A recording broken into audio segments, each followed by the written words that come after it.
ঝিকরগাছার খোসালনগর গ্রামের দরিদ্র easy bike চালক শহীদুলের পরিবার ঈদ আর বিয়ের আনন্দে ভেসে যাওয়ার কথা ছিল।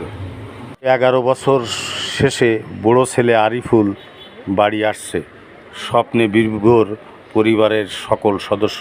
সেখানে শুধু শোকের সাগর। ঢাকা ভাঙা এক্সপ্রেসওয়েতে মর্মান্তিক সড়ক দুর্ঘটনায় আরিফ সহ তার মা, ভাই, বোন সহ 5 জন নিহত হন।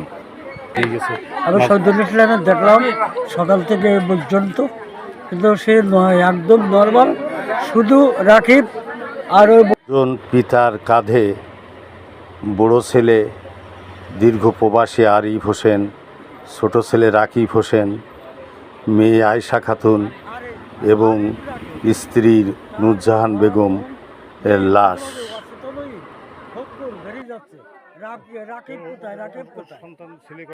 দুর্ঘটনায় মারা গেছে প্রাইভেট কার চালক মনিরামপুর উপজেলা সালুয়াহাটি গ্রামের জাহিদ হোসেন। ঘটনায় ভাগ্যচক্রে বেঁচে গেছে মেয়ের 2টি সন্তান, 8 বছরের হোসাইন ও 3 বছরের তাসফিয়া। গুরুতর আহত তারা।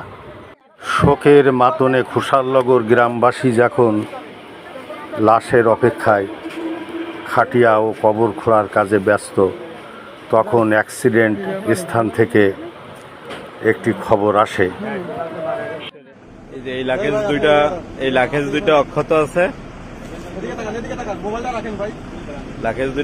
আছে, কিন্তু গাড়ির ভিতরে যে ব্যাগ ছিল সে ব্যাগ, ওই ছোট ব্যাগ দুটো থেকে কেটে মাল জিনিস সব বের করে নিয়ে গেছে। এই ব্যাগটা থেকেও মাল জিনিস সব বের করে নিয়ে গেছে। জাস্ট মোবাইল, প্রত্যেকের কাছে 2-3টা করে মোবাইল ছিল, সব মোবাইলই একটা পাওয়া যায়নি।